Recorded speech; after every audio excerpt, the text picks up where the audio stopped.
প্রিয় শিক্ষার্থীরা, কেমন আছো তোমরা? তো বরাবরের মতোই আমরা প্রথম পত্র তোমাদের সাথে আলোচনা হবে এবং একাদশ এবং দ্বাদশ শ্রেণীর দুই শ্রেণীর ছাত্রছাত্রীদের জন্যই সেই পাঠটি যেহেতু একই বইয়ে আছে, সুতরাং আমরা দ্বাদশ শ্রেণীকে লক্ষ্য করে আমরা আলোচনা শুরু করব। তো প্রথমেই বলে নিতে চাই যে আজকে আমরা দুটি বিষয় নিয়ে আলোচনা করব। একটি হচ্ছে রাজনৈতিক দল আর দ্বিতীয় হচ্ছে চাপ সৃষ্টিকারী গোষ্ঠী। তো আমরা যদি টপিকটা উপরে লিখে নিই তোমাদের সুবিধার্থে, তোমাদের মনোযোগের সুবিধার্থে বলতে হবে, প্রথমে আমরা আলোচনা করব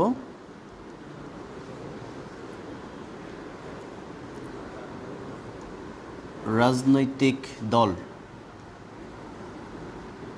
আর দ্বিতীয়ত আলোচনা করব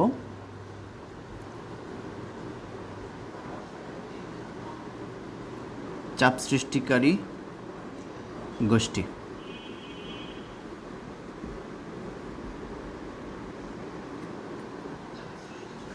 এই দুইটা টপিককে কেন্দ্র করেই মূলত আজকের আলোচনাটা আমাদের চলমান থাকবে। তো আমরা প্রথমেই যদি তার আগে বলে নিই যে আজকে যে শিক্ষণফলগুলা আমরা যে উদ্দেশ্যকে সামনে রেখে আমরা আজকের আলোচনাটি করব, প্রথমত আমরা রাজনৈতিক দল কি এই আলোচনা শেষে আমরা এটা বলতে পারবো। দ্বিতীয় শিক্ষণফল হচ্ছে চাপ সৃষ্টিকারী গোষ্ঠী কি, সেটি আমরা বন্ধুবান্ধবদের সাথে আলোচনা করতে পারবো। এবং আমরা যদি দলগতভাবে কাজ করি কোনো সময়, বা তোমরা নিজেরাও নিজেদের মধ্যে রাজনৈতিক দল এবং চাপ সৃষ্টিকারী গোষ্ঠীর মধ্যে পার্থক্য রয়েছে এবং সেই পার্থক্যগুলো তোমরা একে অন্যের সাথে বলতে পারবে। এই তিনটি শিক্ষণফলকে সামনে রেখে মূলত আমরা আজকে এই দুইটা টপিক নিয়ে আলোচনা করব। তো শুরু করে দিই। আমরা জানি যে বর্তমান বিশ্বে যে রাষ্ট্রগুলো রয়েছে সেগুলো হচ্ছে জাতিভিত্তিক রাষ্ট্র, অর্থাৎ জাতীয়তাবাদকে, যে কোনো একটি জাতীয়তাবাদকে কেন্দ্র করে রাষ্ট্রসমূহ গঠন করা হয়েছে। এটার অবশ্য কারণ রয়েছে, কারণ আমরা জানি যে ফরাসি বিপ্লব, শিল্প বিপ্লব সহ অন্যান্য ইউরোপের যে রাজনীতিতে গুরুত্বপূর্ণ কিছু ঘটনা ঘটে যাওয়ার কারণে আস্তে আস্তে রাষ্ট্রসমূহ নগর রাষ্ট্র থেকে জাতিরাষ্ট্রে রূপান্তরিত হয়েছে।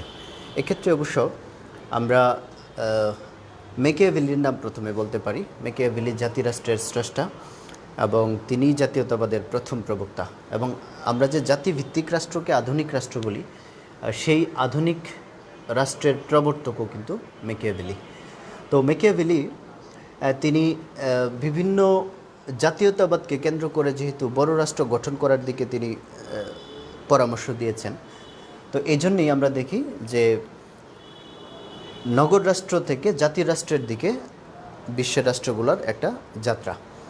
এবং এই আগে তো নগর রাষ্ট্র ছিল, আমরা জানি যে নগর রাষ্ট্রের জনসংখ্যা অত্যন্ত কম ছিল, 1.5 লাখ থেকে 2 লাখ, সর্বোচ্চ 2.5 লাখ জনসংখ্যা থাকতো। ফলে ওই সমস্ত রাষ্ট্রগুলোতে রাষ্ট্রীয় শাসনকার্যে যারা সক্রিয়ভাবে অংশগ্রহণ করত তারাই কেবল নাগরিক বলে গণ্য হতো। তাহলে 1.5-2 লাখ জনসংখ্যার একটা নগর রাষ্ট্রে যারা রাষ্ট্রে সক্রিয়ভাবে অংশগ্রহণ করত বা রাষ্ট্রে স্থায়ীভাবে বসবাস করত, তাদের সংখ্যা কিন্তু অত্যন্ত কম ছিল। এবং এই কম থাকার কারণেই কিন্তু তখন কোনো প্রতিনিধিত্বমূলক শাসন এর কোনো দরকার ছিল না, কারণ সবাই প্রত্যক্ষভাবে শাসন কার্যে অংশগ্রহণ করত। কিন্তু পরবর্তীতে যখন জাতীয়তাবাদী জাতিরাষ্ট্র গঠন হলো, তখন কিন্তু রাষ্ট্রের আয়তন, আকার সব কিছুই বেড়ে যায়। ফলে যেমন বাংলাদেশের কথা বলি, বাংলাদেশ একটি জাতিরাষ্ট্র, বাংলা ভাষাকে কেন্দ্র করে এই বাঙালি জাতিরাষ্ট্রটি গঠিত হয়েছে। তো আমাদের জনসংখ্যা হচ্ছে 16 কোটি। তো নগর রাষ্ট্রে 1.5-2 লাখ জনসংখ্যা একসাথে বসে একটা সিদ্ধান্ত গ্রহণ করা যেমন সহজ ছিল, বাংলাদেশের মতো জাতিরাষ্ট্রের একসাথে 16 কোটি মানুষ বসে একটা সিদ্ধান্ত গ্রহণ করা কিন্তু মোটেও সহজ বিষয় নয়। তো এই জন্যে আমাদের মতো জাতিরাষ্ট্রগুলো যে কাজটা করে সেটা হচ্ছে একটা প্রতিনিধিত্বমূলক সরকার ব্যবস্থার প্রবর্তন করেছে। প্রতিনিধিত্বমূলক সরকার ব্যবস্থা হচ্ছে, যেমন আমরা জানি আমাদের জাতীয় সংসদে 350টা আসন রয়েছে। 350টা আসনের মধ্যে 300+50, অর্থাৎ 300 আসন জনগণ কর্তৃক আগে আমরা নির্বাচিত করি। এই 300 জন বাংলাদেশের 300টা অঞ্চল থেকে নির্বাচিত হয়ে 300টি অঞ্চলের জন্য জাতীয় সংসদে গিয়ে কথা বলে। তাহলে এই সংসদ সদস্য কারা? নিশ্চিত কোনো না কোনো রাজনৈতিক দলের তারা সদস্য।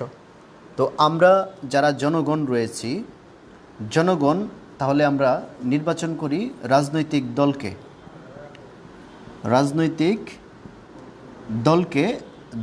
দলকে না বলে আমরা দলের প্রতিনিধিকে নির্বাচন করি, তাই না? যারা এই 300 আসনে জনগণের প্রতিনিধিত্ব করছে তারা নিশ্চিত যে কোনো না কোনো রাজনৈতিক দল, এবং আমরা এই প্রতিনিধিত্বমূলক শাসন ব্যবস্থায় আমরা জানি যে দল 50% প্লাস 1 সিট পাবে তারাই সরকার গঠন করবে। তার মানে বোঝা যাচ্ছে যে জনগণের প্রতিনিধি হিসাবে রাজনৈতিক দলের কোনো না কোনো সদস্য এই জনগণের প্রতিনিধিত্ব করছে এবং তারা জাতীয় সংসদে গিয়ে কথা বলছে। তো এই জন্যে আমরা বলি যে এই যে পরোক্ষ গণতন্ত্রের দেশ বা প্রত্যক্ষ গণতন্ত্রের যে দেশগুলো, এটা মূলত রাজনৈতিক দলের মাধ্যমে জনগণ গণতন্ত্র চর্চা করছে। এই জন্য এই ধরনের শাসন ব্যবস্থাকে আমরা বলি প্রতিনিধিত্বমূলক শাসন ব্যবস্থা।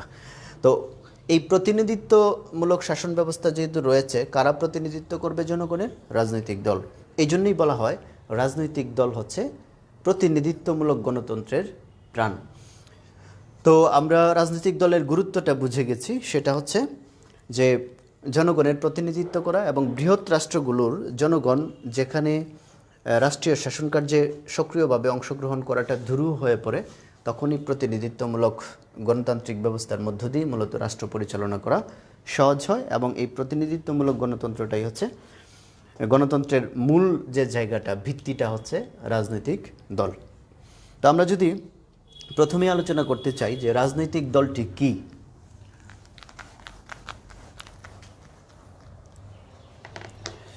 রাজনৈতিক দল কি এই বিষয়টা যদি আমরা আলোচনা করতে চাই, প্রথমে আমাদের বলতে হবে যে রাজনৈতিক দল হচ্ছে কতিপয় ব্যক্তির সমষ্টি যাদের লক্ষ্য হচ্ছে সুনির্দিষ্ট কর্মসূচি প্রণয়নের উপর ভিত্তি করে জনমতকে নিজের পক্ষে নিয়ে আসা এবং এই জনমত নিজের পক্ষে আনার মধ্য দিয়ে নিয়মতান্ত্রিক উপায়ে সরকার গঠন করে সেই জনমতের স্বার্থ সংশ্লিষ্ট বিষয়গুলো রাষ্ট্রীয় ক্ষমতায় অধিষ্ঠিত হয়ে বাস্তবায়ন করা যে দলের লক্ষ্য বা উদ্দেশ্য, সেটাই হচ্ছে রাজনৈতিক দল।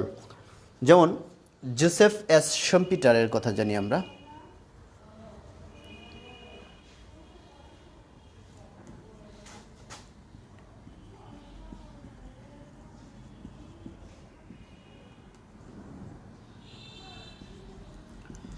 জোসেফ এস শাম্পিটার কি বলেছেন যে রাজনৈতিক দল হচ্ছে এমন একটি গোষ্ঠী যারা ক্ষমতা লাভের জন্যে বা ক্ষমতায় টিকে থাকার জন্যে সংঘবদ্ধভাবে প্রতিযোগিতায় অবতীর্ণ হয়।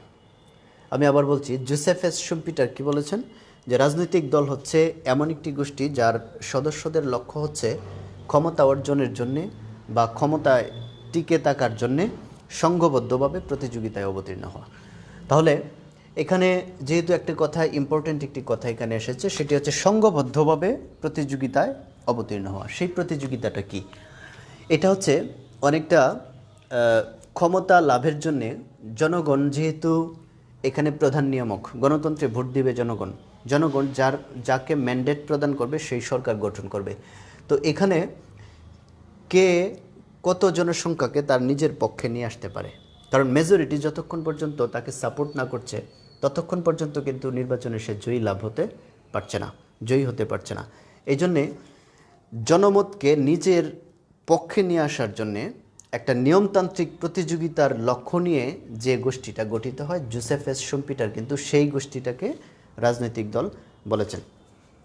আমরা আর্নেস্ট বার্কারের কথা জানি, তাই না? Ernest Barker.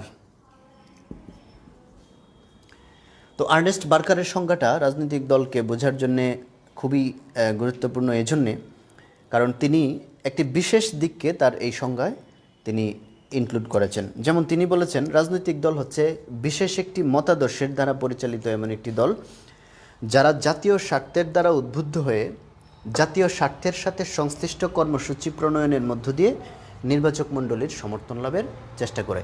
এখানে একটি কথা এসেছে নতুন, সেটি হচ্ছে নির্বাচক মণ্ডলী।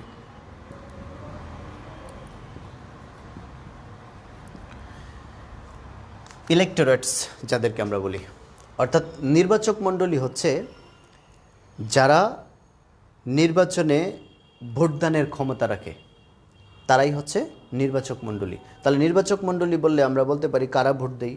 যারা রাষ্ট্রের নাগরিক। তাহলে একটি রাষ্ট্রের নাগরিক সমাজ যারা ভোট দিয়ে তাদের প্রতিনিধি নির্বাচন করার আইনগত বা আইনত ক্ষমতাপ্রাপ্ত, তাদেরকে আমরা নির্বাচক মণ্ডলী বলে থাকি। তাহলে আর্নেস্ট বার্কার এই নির্বাচক মণ্ডলীর সমর্থন লাভের চেষ্টা করে এরকম একটি গোষ্ঠীকে রাজনৈতিক দল বলতে চেয়েছেন, যার একটি বিশেষ বৈশিষ্ট্য হচ্ছে যে জাতীয় স্বার্থের দ্বারা উদ্বুদ্ধ হয় তারা, এবং জাতীয় স্বার্থের সাথে সংশ্লিষ্ট কর্মসূচি প্রণয়ন করে তারা, এবং এই জাতীয় স্বার্থের সাথে সংশ্লিষ্ট কর্মসূচি প্রণয়নের মধ্য দিয়ে মূলত তারা নাগরিক সমাজ বা নির্বাচক মণ্ডলীর সমর্থন লাভের চেষ্টা করার মধ্য দিয়ে ক্ষমতায় অধিষ্ঠিত হওয়ার চেষ্টা করে। সুতরাং তাকে আমরা রাজনৈতিক দল বলবো যদি এই বৈশিষ্ট্যটা থাকে। এবং অধ্যাপক ম্যাকাইভারের নাম শুনেছি, একজন সমাজবিজ্ঞানী এবং রাষ্ট্রচিন্তাবিদ একই সাথে।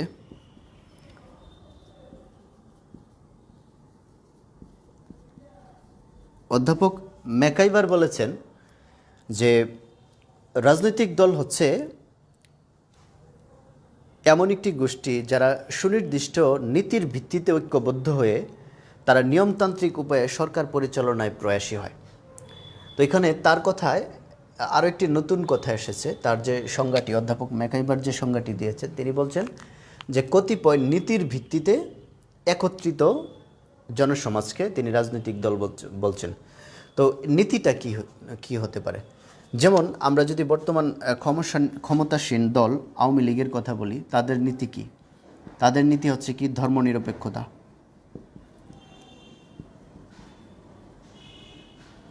এরপরে হচ্ছে বাঙালি জাতীয়তাবাদে তারা বিশ্বাসী, বাঙালি জাতীয়তা, তাই না? তারা হচ্ছে গণতন্ত্রে বিশ্বাসী, তাই না? এবং তাদের আরেকটি বৈশিষ্ট্য হচ্ছে তারা সমাজতন্ত্রে বিশ্বাস করে। যদিও বৈপ্লবিক যে সমাজতন্ত্র, সেই সমাজতন্ত্রের বিশ্বাসীর কথা বলছি না, কিন্তু অর্থনৈতিক এবং সামাজিক যে সুবিচার নিশ্চিত করার জন্য যে সমাজতন্ত্র, সেই সমাজতন্ত্রে বিশ্বাসী। তাহলে এখানে চারটি আদর্শের কথা বলা হয়েছে। ম্যাকাইভার বলতেছেন কতিপয় নীতির ভিত্তিতে একত্রিত জনসমাজ বা জনগোষ্ঠী যারা একত্রিত হয়ে নিয়মতান্ত্রিক উপায়ে সরকার পরিচালনায় প্রয়াসী হয়, তাদেরকে রাজনৈতিক দল ম্যাকাইভার বলেছেন। তাহলে ধর্মনিরপেক্ষতা, সকল ধর্মের সমান সুযোগ সুবিধার নাম যে ধর্মনিরপেক্ষতা, সেই ধরনের ধর্মনিরপেক্ষতায় বিশ্বাসী, বাঙালি জাতীয়তাবাদে বিশ্বাসী, গণতন্ত্রে বিশ্বাসী এবং সমাজতন্ত্রে যারা বিশ্বাসী, এই সমস্ত নীতির ভিত্তিতে যে মানুষগুলো একত্রিত হয়েছে বাংলাদেশে, সেই রাজনৈতিক দলটাকে আমরা বাংলাদেশ আওয়ামী লীগ বলছি।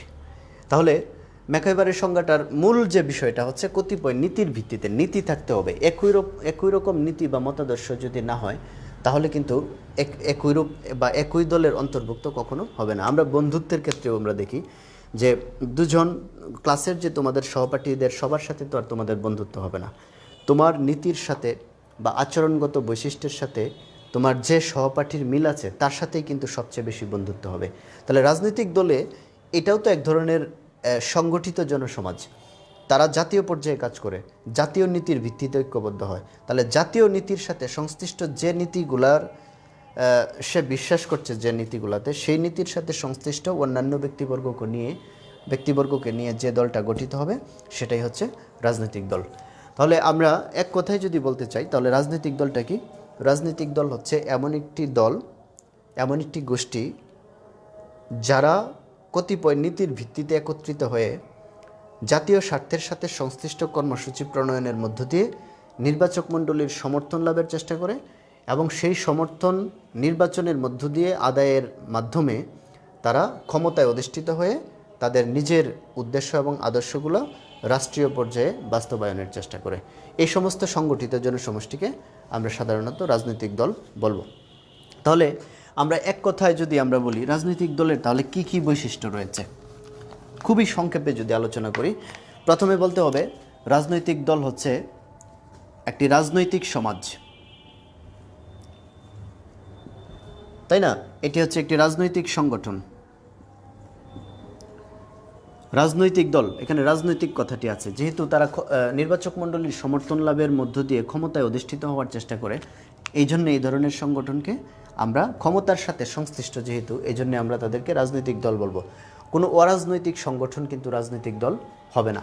যেমন আমরা যদি একটা অরাজনৈতিক সংগঠনের কথা বলি, যেমন ধরো বাস শ্রমিক, বাস অটোরিকশা মালিক সমিতি, এটা কিন্তু কোনো, তারা রাষ্ট্রীয় ক্ষমতায় অধিষ্ঠিত হওয়ার জন্য জাতীয় স্বার্থের দ্বারা উদ্বুদ্ধ হয়ে কোনো সংগঠিত গোষ্ঠী নয়। এই জন্যই কিন্তু আমরা বাস অটোরিকশা মালিক সমিতিকে রাজনৈতিক দল বলছি না, সেটাকে অন্য কোনো গোষ্ঠী বলবো, আমরা একটু পরে সেটার আলোচনায় আসব। কিন্তু যদি বলি যে লেবার পার্টি, তাই না, যদি বলি যে কনজারভেটিভ পার্টি, এই দুইটা হচ্ছে কি ব্রিটেনের রাজনৈতিক দল। তাহলে যেহেতু তারা জাতীয় স্বার্থের দ্বারা উদ্বুদ্ধ হয়েছে এবং রাজনীতির সাথে সংশ্লিষ্ট কর্মসূচি প্রণয়নের মধ্য দিয়ে জনসমর্থন আদায়ের চেষ্টা করে, এই জন্য এই ধরনের রাজনৈতিক সংগঠনকে আমরা রাজনৈতিক দল বলবো। দ্বিতীয় বৈশিষ্ট্য কি বললাম, তারা হচ্ছে সম আদর্শে বিশ্বাসী। সম আদর্শে বিশ্বাসী, এটা হচ্ছে দ্বিতীয় বৈশিষ্ট্য রাজনৈতিক দলের। কারণ একটু আগে আমি বলে নিয়েছি, সেটা হচ্ছে যদি একইরূপ নীতি এবং আদর্শের মিল তাদের মধ্যে না থাকে, তাহলে কিন্তু তারা একই রাজনৈতিক দলের অন্তর্ভুক্ত হতে পারবে না। সুতরাং সম আদর্শে বিশ্বাসী, এটা রাজনৈতিক দলের একটা বিশেষ গুণ বা বিশেষ বৈশিষ্ট্য। আবার তাদের আরেকটি বৈশিষ্ট্য হচ্ছে যে নিয়মতান্ত্রিক উপায়ে তারা নিয়মতান্ত্রিক উপায়ে ক্ষমতায় আরোহণ করতে চায়।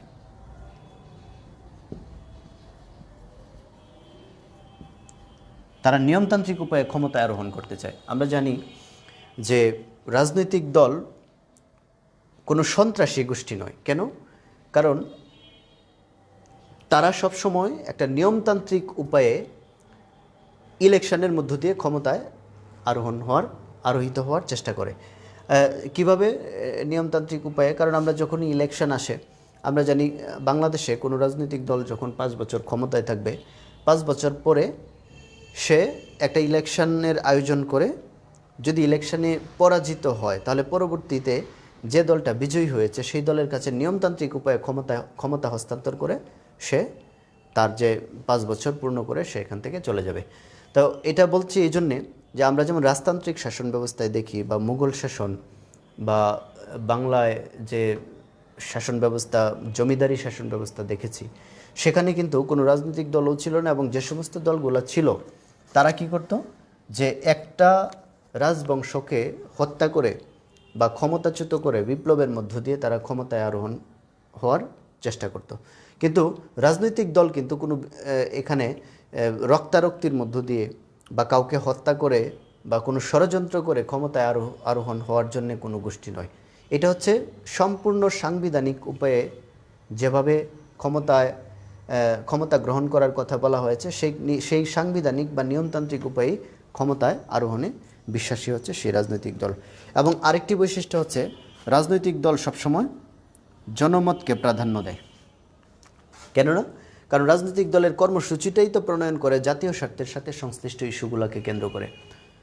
একটা রাষ্ট্রের ফরেন পলিসি কী হবে, একটা রাষ্ট্রের সার্বভৌমত্ব কতটুকু উচ্চে ধারণ করবে, ওই রাষ্ট্রের সামাজিক বা রাজনৈতিক অর্থনৈতিক নীতি কী হবে, সেটা কি পুঁজিবাদী হবে নাকি ধর্মনিরপেক্ষ হবে নাকি সমাজতান্ত্রিক হবে, এই সমস্ত নীতিগুলা যেগুলো জনগণের কাছে জনপ্রিয়, সেই জনগণের জনপ্রিয় নীতির সাথে সংশ্লিষ্ট কর্মসূচি প্রণয়ন করে, জনমতকে প্রাধান্য দিয়ে তারা নীতি প্রণয়ন করে।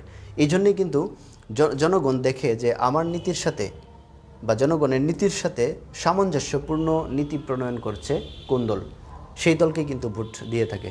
যেহেতু গণতন্ত্রে জনগণই হচ্ছে সকল ক্ষমতার মালিক, তারা ভোট দিয়ে বলবে কে আমাকে শাসন করবে।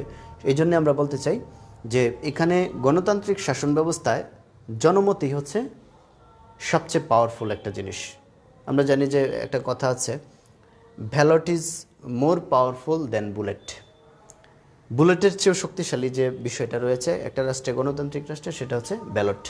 তো ব্যালট পেপারকে যেহেতু এখানে ক্ষমতা আরোহণের পন্থা হিসাবে গ্রহণ করা হয়েছে, সুতরাং রাজনৈতিক দলের একটা বৈশিষ্ট্য হচ্ছে জনমতকে প্রাধান্য দেওয়া। তাহলে আমরা এখানে এতক্ষণ আলোচনা করলাম রাজনৈতিক দল কী এবং রাজনৈতিক দলের বৈশিষ্ট্য কী। এখন আমরা আলোচনা করব হচ্ছে আরও একটি গুরুত্বপূর্ণ বিষয়, সেটা হচ্ছে দ্বিতীয় শিকনফলটা, অর্থাৎ চাপ সৃষ্টিকারী গোষ্ঠী কী।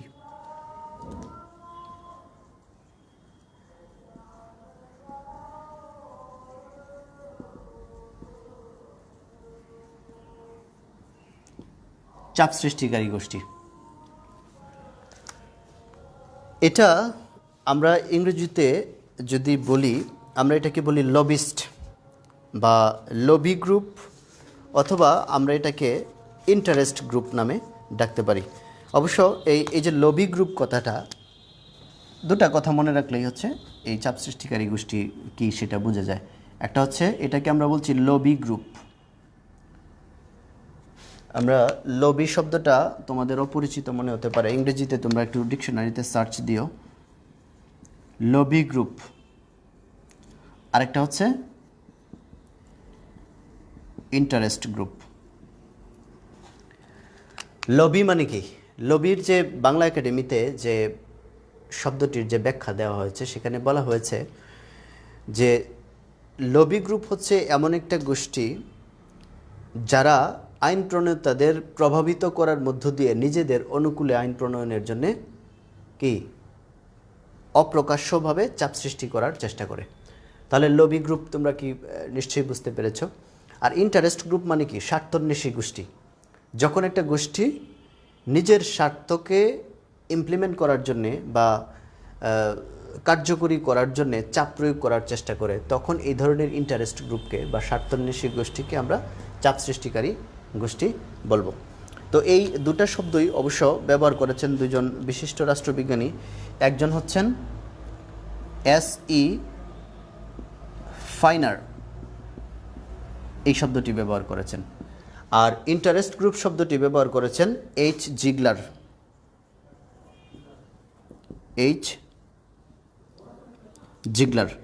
তিনি কিন্তু এই চাপ সৃষ্টিকারী গোষ্ঠীকে ইন্টারেস্ট গ্রুপ নামে তিনি ডেকেছেন। তো আমরা যদি এই দুটো শব্দের আলোকে চাপ সৃষ্টিকারী গোষ্ঠীকে আমরা ব্যাখ্যা করার চেষ্টা করি, তাহলে বলতে হবে যে চাপ সৃষ্টিকারী গোষ্ঠী হচ্ছে এমন একটি গোষ্ঠী যারা কোনো জাতীয় স্বার্থের দ্বারা উদ্বুদ্ধ হয়ে কোনো বিশেষ জাতীয় কল্যাণের জন্য তারা কাজ করে না, বরং তারা নিজেদের শ্রেণী বা গোষ্ঠীর স্বার্থে ঐক্যবদ্ধ হয়ে, অর্থাৎ সমভাবাপন্ন স্বার্থ নিয়ে গঠিত গোষ্ঠীকে আমরা চাপ সৃষ্টিকারী গোষ্ঠী বলবো। এখানে আলফ্রেড গ্রাজিয়ারের সংজ্ঞাটা তোমরা যদি পড়ো তাহলে সবচেয়ে প্রাসঙ্গিক কথাগুলো তোমরা এক কথায় পেয়ে যাবা। তার নাম হচ্ছে আলফ্রেড গ্রাজিয়ার। তিনি চাপ সৃষ্টিকারী গোষ্ঠীর সবচেয়ে গ্রহণযোগ্য সংজ্ঞাটি দিয়েছেন। তিনি যে কথাটি বলতে চেয়েছেন যে চাপ সৃষ্টিকারী গোষ্ঠী হচ্ছে এমন একটি গোষ্ঠী যা সরকারকে আনুষ্ঠানিকভাবে নিয়ন্ত্রণ করার চেষ্টা না করে, বরং সরকারি কর্মকর্তাদের বা রাজনৈতিক কর্মকর্তাদের প্রভাবিত করার চেষ্টার মধ্য দিয়ে নিজেদের অনুকূলে সিদ্ধান্ত গ্রহণে বাধ্য করে। তিনি আবার বলছি তার কথাটা, তিনি বলেছেন যে চাপ সৃষ্টিকারী গোষ্ঠী হচ্ছে এমন একটি গোষ্ঠী যারা সরকারকে সরাসরি নিয়ন্ত্রণের চেষ্টা না করে সরকারি কর্মকর্তাদের নিয়ন্ত্রণের মধ্য দিয়ে নিজেদের অনুকূলে সরকারি সিদ্ধান্ত গ্রহণে বাধ্য করে। সে সমস্ত গোষ্ঠীকে সাধারণত আলফ্রেড গ্রাজিয়ারের দৃষ্টিতে চাপ সৃষ্টিকারী গোষ্ঠী বলা যায়। তাহলে এখানে মূল বিষয়টা হচ্ছে তারা সরকারকে সরাসরি নিয়ন্ত্রণ করবে না। রাজনৈতিক দল যেমন ক্ষমতায় অধিষ্ঠিত হয়ে সরাসরি সরকারকে নিয়ন্ত্রণ করে, চাপ সৃষ্টিকারী গোষ্ঠী কিন্তু সেরকম নয়। তারা সরকারকে সরাসরি নিয়ন্ত্রণ করবে না, বরং সরকারি কর্মকর্তা বা রাজনৈতিক যারা নেতা বা আইনসভার যারা সদস্য, তাদের আচরণ নিয়ন্ত্রণের মধ্য দিয়ে বা আচরণকে প্রভাবিত করার মধ্য দিয়ে নিজেদের স্বার্থ হাসিল করার জন্য যে গোষ্ঠীটা, সেটা হচ্ছে চাপ সৃষ্টিকারী গোষ্ঠী। এলানার বল কি বলছেন? যে সমভাবাপন্ন সদস্যদের নিয়ে গঠিত গোষ্ঠীকে চাপ সৃষ্টিকারী গোষ্ঠী বলা হবে, অর্থাৎ সমমনোভাবাপন্ন।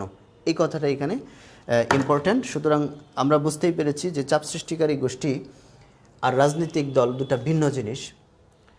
রাজনৈতিক দল হচ্ছে জাতীয় স্বার্থের দ্বারা উদ্বুদ্ধ হয়ে জনমতের সাথে সংশ্লিষ্ট কর্মসূচি বা জনগণের স্বার্থের সাথে সংশ্লিষ্ট কর্মসূচি গ্রহণের মধ্য দিয়ে ক্ষমতায় অধিষ্ঠিত হওয়ার চেষ্টা করবে। আর চাপ সৃষ্টিকারী গোষ্ঠী কিন্তু কোনো রাজনৈতিক দল নয়, কোনো জাতীয় স্বার্থের জন্য তারা কথা বলবে না, বরং যে গোষ্ঠী থেকে এসেছে সেই গোষ্ঠীর স্বার্থের জন্যে একটা ইন্টারেস্ট গ্রুপ হিসাবে কাজ করবে, অর্থাৎ সেই গোষ্ঠীর স্বার্থ রক্ষার জন্য চেষ্টা করবে এবং একটা লবি মেনটেন করবে। একটা গোপন যোগাযোগের মধ্য দিয়ে, চাপের মধ্য দিয়ে এই নিজ গোষ্ঠীর স্বার্থ হাসিল করার জন্যে ক্ষমতাসীন যে রাজনৈতিক দল বা রাজনৈতিক কর্মকর্তাদের প্রভাবিত করার চেষ্টা করবে। তাহলে আমরা যদি রাজনৈতিক দল এবং চাপ সৃষ্টিকারী গোষ্ঠীর উদাহরণ দিই, তাহলে কিভাবে আমরা উদাহরণটা দিব? যেমন আমরা যদি রাজনৈতিক দলের উদাহরণ দিই, যেমন ধরো বাংলাদেশ আওয়ামী লীগ, ঠিক আছে না? আমরা কি বলছি? বাংলাদেশ আওয়ামী লীগ, অথবা বাংলাদেশে আছে বিএনপি, অথবা হচ্ছে জাতীয় পার্টি, তাই না? এই ধরনের আরও অনেক দল রয়েছে। এই দলগুলো হচ্ছে রাজনৈতিক দল। কেন রাজনৈতিক দল? কারণ তারা হচ্ছে একটা উদ্দেশ্য হচ্ছে তারা ক্ষমতা অধিষ্ঠিত হওয়ার জন্য জনগণের সমর্থন লাভের চেষ্টা করে। আর একটা বিষয় হচ্ছে তারা সুনির্দিষ্ট জাতীয় স্বার্থের দ্বারা উদ্বুদ্ধ হয়ে জাতীয় স্বার্থের সাথে সংশ্লিষ্ট কর্মসূচি প্রণয়ন করে। সুতরাং এখানে জাতীয় স্বার্থে কাজ করছে নাকি কোনো বিশেষ শ্রেণী বা গোষ্ঠীর জন্য কাজ করছে, সেটাই কিন্তু বলে দিবে এই জনসমাজটা বা এই সংগঠিত জনগোষ্ঠীটা সেটা কি রাজনৈতিক দল হবে নাকি চাপ সৃষ্টিকারী গোষ্ঠী হবে। এখন যদি বলি যে এফবিসিসিআই, আমরা জানি যে বণিকদের একটা সংগঠন, অর্থাৎ federation of Bangladesh chambers of commerce and industries. তার মানে বাংলাদেশের শিল্প এবং বণিক সমিতি যেটা, সেটা হচ্ছে এফবিসিসিআই। তাহলে এদের কাজটা কি? এদের কাজ হচ্ছে যে কোনো জাতীয় স্বার্থের জন্যে উদ্বুদ্ধ হয়ে কিন্তু সেই দলটা গঠিত হয়নি, সেটা কেবলমাত্র chambers of commerce and industry, অর্থাৎ বাণিজ্য বা বণিক এবং যারা শিল্পের মালিক তাদের স্বার্থ রক্ষার জন্যে যে দলটা গঠিত হয়েছে সেটাকে আমরা বলতেছি এফবিসিসিআই। এবং যেহেতু এটা বণিক এবং ইন্ডাস্ট্রিয়ালিস্টদের অর্থাৎ মালিকদের, শিল্পের মালিকদের স্বার্থের জন্য তারা কথা বলার জন্য গঠিত হয়েছে, এজন্য আমরা কিন্তু তাকে রাজনৈতিক দল বলছি না, তাকে আমরা বলছি চাপ সৃষ্টিকারী গোষ্ঠী। আবার বলতে পারি যে বিজিএমইএ বলতে পারি, অথবা আমরা বলতে পারি যে বাস অটোরিকশা মালিক সমিতি। তাহলে এখানে নামের মধ্যেই বোঝা যায় যে কার স্বার্থ দেখবে। যেমন এখানে বাস অটোরিকশা মালিক, তাদের স্বার্থ দেখবে। এখানে federation of Bangladesh chambers of commerce and industry, অর্থাৎ বণিক এবং শিল্প কারখানার মালিকদের স্বার্থের জন্য তারা কথা বলবে। হ্যাঁ, এটা বিজিএমইএ মানে কি? Bangladesh garment manufacturers and exporters association. তাহলে গার্মেন্ট মানে কি? তৈরি পোশাক শিল্প। ম্যানুফ্যাকচারার মানে কি? যারা তৈরি করে। তাহলে তৈরি পোশাক শিল্পের তৈরিকারক এবং রপ্তানিকারক অ্যাসোসিয়েশন। তাহলে যারা গার্মেন্টস ফ্যাক্টরিতে পোশাক তৈরি করবে, পোশাক যারা তৈরি করবে এবং যারা রপ্তানি করবে, তাদের স্বার্থের জন্যে যে গোষ্ঠীটা গঠিত হয়েছে সেটাকে আমরা বলবো চাপ সৃষ্টিকারী গোষ্ঠী। তারা সাধারণত যে কাজটা করে যে যখনই কোনো নির্বাচন আসলে এই রাজনৈতিক যে দলগুলো রয়েছে বা অন্যান্য যে রাজনৈতিক দলগুলো রয়েছে, এখানে বাংলাদেশের জন্য আমরা এই নামগুলো লিখলাম। আমরা যদি ব্রিটেনের কথা বলি তাহলে লিখতে হবে conservative party and labour party, তাই না? এই সমস্ত দলগুলোকে তারা নির্বাচনের সময় তো একটা নির্বাচনী ব্যয় রয়েছে, তখন রাজনৈতিক দলগুলো এই চাপ সৃষ্টিকারী গোষ্ঠীর দ্বারস্থ হয়। তাদেরকে বলে যে আমরা নির্বাচনে জয়ী হওয়ার জন্য, প্রচারণার জন্য তো টাকা লাগবে। তখন তারা এই নির্বাচনের সময় রাজনৈতিক দলগুলোকে অর্থ দিয়ে এবং যানবাহন দিয়ে সহযোগিতা করে নির্বাচনী প্রচারণায়। যখন এই সমস্ত দলগুলা ক্ষমতায় যায় তখন এই চাপ সৃষ্টিকারী গোষ্ঠী বলে যে তোমাদের নির্বাচনের সময় তো বলেছিলে যে আমাদের এই স্বার্থগুলো তোমরা রাষ্ট্রে আইন প্রণয়নের ক্ষেত্রে বাস্তবায়ন করবে, এখন করতে হবে। তখন তারা এই জনগণের ক্যামেরার পিছনে থেকে ওই সমস্ত দলগুলোকে যারা ক্ষমতায় যাবে তাদেরকে চাপ প্রয়োগ করবে এবং এই চাপের মধ্য দিয়ে এই চাপ সৃষ্টিকারী গোষ্ঠীর যে স্বার্থ রয়েছে সেই স্বার্থ রক্ষার জন্য তারা রাষ্ট্রে নীতি প্রণয়ন করবে বা নীতি প্রণয়নের ক্ষেত্রে তাদেরকে প্রাধান্য দেবে। এরা হচ্ছে চাপ সৃষ্টিকারী গোষ্ঠী এবং এটাই হচ্ছে তাদের কাজ। তাহলে আমরা যদি এক কথায় চাপ সৃষ্টিকারী গোষ্ঠী এবং রাজনৈতিক দলের মধ্যে পার্থক্য খুঁজি, তাহলে আমরা কি পার্থক্য পাই? আমরা যদি এক কথায় রাজনৈতিক দল এবং চাপ সৃষ্টিকারী গোষ্ঠীর মধ্যে পার্থক্য নিরূপণ করব, এদিকে লিখব আমরা রাজনৈতিক দল আর এদিকে লিখব হচ্ছে চাপ সৃষ্টিকারী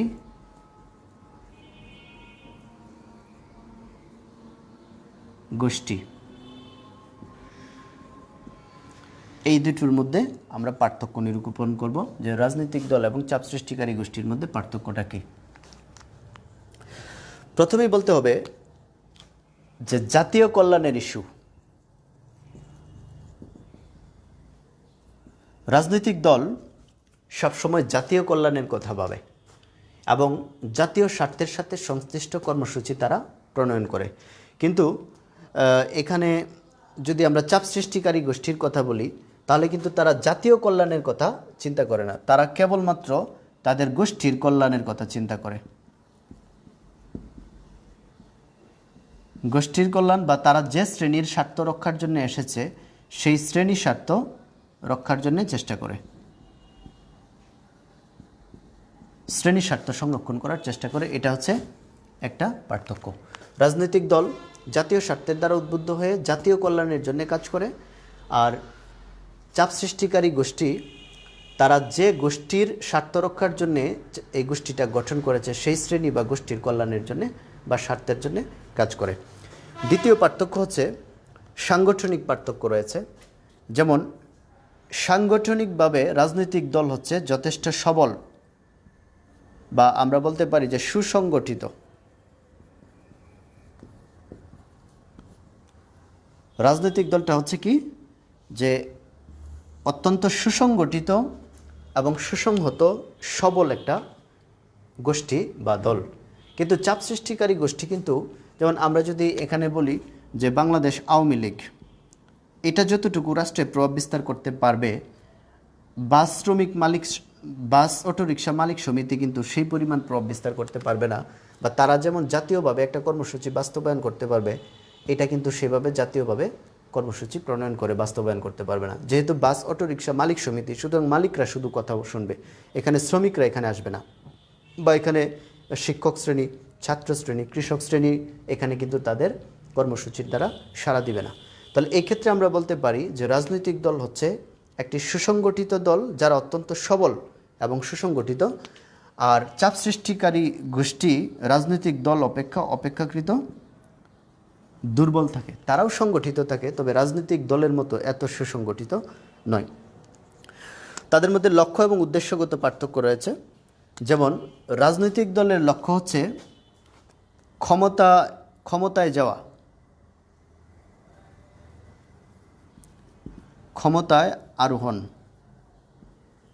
এটা হচ্ছে রাজনৈতিক দলের লক্ষ্য, তাই না? ক্ষমতা আরোহণ কিভাবে? ক্ষমতা দখল করা হচ্ছে রাজনৈতিক দলের। আমরা জানি যে রাজনৈতিক দল জাতীয় স্বার্থের সাথে সংশ্লিষ্ট কর্মসূচি প্রণয়নের মধ্য দিয়ে জনমতকে নিজের পক্ষে নিয়ে এসে নির্বাচনে বেশি ভোট লাভের চেষ্টা করে। তো যখন মেজরিটি ভোট পাবে তখন তো তারাই তো সরকার গঠন করবে।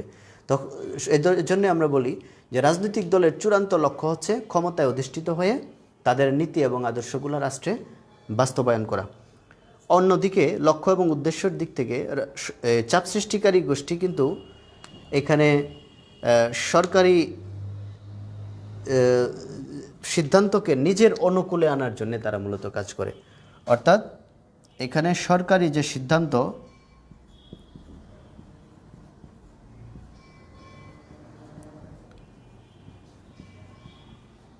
নিজের অনুকূলে আনতে চায়, নিজের অনুকূলে আনতে চায় যে দলটা, এটা এই লক্ষ্য উদ্দেশ্য নিয়ে মূলত চাপ সৃষ্টিকারী গোষ্ঠী গঠিত হয়। অর্থাৎ চাপ সৃষ্টিকারী গোষ্ঠী সরকারকে প্রত্যক্ষভাবে নিয়ন্ত্রণ করবে না, বরং সরকারি যে সমস্ত রাজনীতিবিদ রয়েছেন, মন্ত্রী এমপি রয়েছেন, বা যারা সরকার গঠন করেছে তাদেরকে চাপ প্রয়োগ করে সরকারি সিদ্ধান্তকে নিজের গোষ্ঠীর স্বার্থের দিকে একটু হেলাতে চেষ্টা করবে হচ্ছে রাজনৈতিক দল। অর্থাৎ যে গোষ্ঠী চাপ সৃষ্টিকারী গোষ্ঠী থেকে এসেছে সেই গোষ্ঠীর অনুকূলে যাতে সরকারি সিদ্ধান্তটা নেওয়া হয় সেই জন্য চাপ প্রয়োগ করার লক্ষ্য নিয়ে মূলত চাপ সৃষ্টিকারী গোষ্ঠী গঠিত হয়েছে। অন্যদিকে রাজনৈতিক দল হচ্ছে জনমতের সমর্থন লাভের মধ্য দিয়ে রাষ্ট্রীয় ক্ষমতায় আরোহণ করার লক্ষ্য নিয়ে মূলত রাজনৈতিক দল গঠিত হয়েছে। আবার নির্বাচনে অংশগ্রহণগত দিক থেকে একটা পার্থক্য রয়েছে। যেমন রাজনৈতিক দল হচ্ছে নির্বাচনে অংশগ্রহণ করে,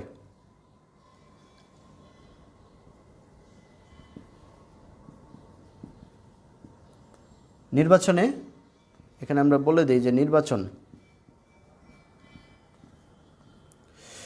রাজনৈতিক দল নির্বাচনে অংশ নেবে, কিন্তু চাপ সৃষ্টিকারী গোষ্ঠী কিন্তু নির্বাচনে কখনো অংশ নেবে না। তারা নির্বাচনে যারা অংশ নেয় তাদেরকে অর্থ দিয়ে বা যানবাহন দিয়ে সহযোগিতা করবে, কিন্তু নিজেরা কখনো নির্বাচনে কখনো প্রার্থী হবে না। তাহলে এখানে বলতে হবে অংশ নেয় না। এটা হচ্ছে চাপ সৃষ্টিকারী গোষ্ঠী এবং রাজনৈতিক দলের মধ্যে পার্থক্য। আরেকটা পার্থক্য বলা যায়, সেটা হচ্ছে প্রকৃতিগত পার্থক্য। প্রকৃতিগত পার্থক্যটা হচ্ছে রাজনৈতিক দল জাতি, ধর্ম, বর্ণ, গোষ্ঠী নির্বিশেষে সকলের জন্য গঠিত দল। প্রকৃতিগত পার্থক্য, তাই না? প্রকৃতিগতভাবে এটা সকলের, কিন্তু এটা হচ্ছে নির্দিষ্ট গোষ্ঠীর শুধুমাত্র।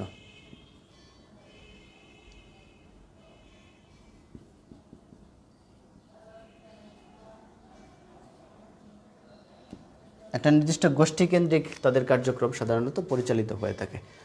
যেমন আমরা যদি বলি যে এখানে যে কোনো একটা পার্টির যদি নাম বলি, সেই পার্টিটা প্রকৃতিগতভাবে কিন্তু এখানে হিন্দু, মুসলিম, বৌদ্ধ, খ্রিস্টান যা আছে, বা ধনী গরিব, কৃষক, শ্রমিক, শিক্ষক, আমলা, সকলেই কিন্তু সেই পার্টিকে সমর্থন করার যোগ্য একটি রাজনৈতিক দল, এবং সকলের সমর্থন লাভের জন্যই রাজনৈতিক দলটা গঠিত হয়েছে। কিন্তু চাপ সৃষ্টিকারী গোষ্ঠী কিন্তু এখানে হিন্দু, মুসলিম, বৌদ্ধ, খ্রিস্টান বা ধনী গরিব, কৃষক সবার স্বার্থ যেহেতু দেখবে না, তাহলে সকলের সমর্থন লাভের যে প্রকৃতি সেটা কিন্তু তার মধ্যে নেই। যদি এফবিসিসিআই বলি, তাহলে বণিক এবং ইন্ডাস্ট্রিয়ালিস্টদের স্বার্থ রক্ষা করবে, সুতরাং তাদেরকে নিয়ে এই দলটা গঠিত হয়েছে। সুতরাং প্রকৃতিগতভাবে চাপ সৃষ্টিকারী গোষ্ঠীকে একটা বিশেষ গোষ্ঠী কেন্দ্রিক বা অত্যন্ত ন্যারো বলা যেতে পারে, সংকীর্ণ পরিসরে তার প্রকৃতি। আর রাজনৈতিক দল হচ্ছে বৃহৎ পরিসরে তারা চিন্তা করে, প্রকৃতিগতভাবে এই গোষ্ঠীটা হচ্ছে বা এই দলটা হচ্ছে সকলের। তাহলে আমরা রাজনৈতিক দলের পার্থক্যটা জনকল্যাণের দিক থেকে দেখলাম। এটা জনকল্যাণের জন্য কাজ করে, এটা বিশেষ একটা গোষ্ঠীর স্বার্থ রক্ষার জন্য কাজ করে চাপ সৃষ্টিকারী গোষ্ঠী। আর রাজনৈতিক দলটা যেখানে অত্যন্ত সুসংগঠিত, রাষ্ট্রব্যাপী তারা কর্মসূচি প্রণয়ন করার মতো সবল একটি দল, কিন্তু চাপ সৃষ্টিকারী গোষ্ঠী যেহেতু একটা নির্দিষ্ট গোষ্ঠীর মধ্যে আবদ্ধ, তারা অপেক্ষাকৃত দুর্বল। আরেকটি পার্থক্য হচ্ছে রাজনৈতিক দলের লক্ষ্য হচ্ছে ক্ষমতায় অধিষ্ঠিত হওয়া, এই জন্যই জনমতকে নিজের কাছে টানার জন্য জনমতের সাথে সংশ্লিষ্ট বা জনগণের স্বার্থের সাথে সংশ্লিষ্ট কর্মসূচি প্রণয়ন করতে উদ্বুদ্ধ হয়। কিন্তু চাপ সৃষ্টিকারী গোষ্ঠী ক্ষমতায় অধিষ্ঠিত হতে চায় না, বরং ক্ষমতায় যারা গিয়েছে তাদেরকে প্রভাবিত করে নিজেদের অনুকূলে সিদ্ধান্ত নেওয়ার জন্যে, চাপ প্রয়োগ করার জন্য গঠিত হয়। আর রাজনৈতিক দল নির্বাচনে অংশ নেয়, ক্ষমতায় অধিষ্ঠিত হওয়ায় যেহেতু তাদের প্রধান লক্ষ্য, তারা জাতীয় নির্বাচনে এবং স্থানীয় নির্বাচনে অংশ নেয়। কিন্তু চাপ সৃষ্টিকারী গোষ্ঠী কখনো নির্বাচনে অংশ নেয় না।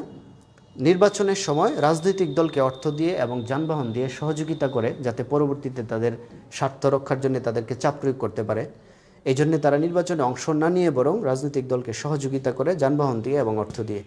আর প্রকৃতিগতভাবে এটা জাতি, ধর্ম, বর্ণ, শ্রেণী নির্বিশেষে রাজনৈতিক দল হচ্ছে সকলের, কিন্তু চাপ সৃষ্টিকারী গোষ্ঠী হচ্ছে শুধুমাত্র যে গোষ্ঠীকে কেন্দ্র করে সেই গোষ্ঠীটা গঠিত হয়েছে, সেই গোষ্ঠী কেন্দ্রিক একটি দল হচ্ছে চাপ সৃষ্টিকারী গোষ্ঠী। তো প্রিয় শিক্ষার্থীরা, আমরা আলোচনার একেবারেই শেষ প্রান্তে চলে এসেছি। আমরা 3টি শিক্ষণফল নিয়ে আমরা কাজ শুরু করেছিলাম আজকের ক্লাসে। প্রথমত আমরা বলেছিলাম যে আজকের আলোচনার শেষে রাজনৈতিক দল কি সেটি ছাত্রছাত্রীরা বলতে পারবে। নিশ্চয়ই তোমরা এখন যদি তোমাদেরকে জিজ্ঞেস করি রাজনৈতিক দল কি, তোমরা অবশ্যই সেটা বলতে পারবে। দ্বিতীয় শিক্ষণফলটি ছিল চাপ সৃষ্টিকারী গোষ্ঠী কি, সেটাও তোমরা বলতে পারবে এখন যদি আমি প্রশ্ন করি। এবং একইভাবে তোমাদেরকে যদি লিখতে বলি যে রাজনৈতিক দল এবং চাপ সৃষ্টিকারী গোষ্ঠীর মধ্যে পার্থক্য কী, আশা করি এই 4টা পয়েন্টের আলোকে, এই 5টা পয়েন্টের আলোকে তোমরা চাপ সৃষ্টিকারী গোষ্ঠী এবং রাজনৈতিক দলের মধ্যে পার্থক্য লিখতে পারবে। তো আজকের ক্লাসটা এই পর্যন্তই। তোমাদের সাথে আবারও দেখা হবে পরবর্তী কোনো ক্লাসে। আর আমার জন্যেও দোয়া চাই, তোমাদের জন্যেও দোয়া করি। সবাই সুস্থ থাকো এবং আবারও দেখা হবে তোমাদের কোনো ক্লাসে। আশা করি আমাদের পৌরনীতি ও সুশাসন ক্লাস সেটি তোমাদের জন্য অত্যন্ত উপভোগ্য হচ্ছে। আমরা যারা ক্লাস নিচ্ছি এবং চেষ্টা করছি তোমাদের ঘরে বসেও যাতে শিক্ষাক্ষেত্রে কোনো রকম অভাববোধ না করো, কলেজকে যাতে মিস না করো, সেই জন্যেই আমরা চেষ্টা করছি তোমাদেরকে অনলাইন ক্লাসের মধ্য দিয়ে সেই সেবাটি তোমাদের কাছে পৌঁছে দেওয়া। তো এই জন্য অবশ্য আমরা কৃতজ্ঞতা জানাচ্ছি আজকে আমাদের যিনি অধ্যক্ষ মহোদয় প্রফেসর মোহাম্মদ নুরুল বাসিত স্যারকে, যিনি অনলাইন ক্লাসের আয়োজন করে ছাত্রছাত্রীদের সাথে আমাদের শিক্ষকদের একটা সংযোগ রক্ষা করতে তিনি সচেষ্ট ছিলেন এবং এখনও পর্যন্ত আছেন। তো অধ্যক্ষ মহোদয়কে ধন্যবাদ সকল ছাত্রছাত্রীদেরকে। আবারও দেখা হবে অন্য কোনো ক্লাসে। ধন্যবাদ সবাইকে।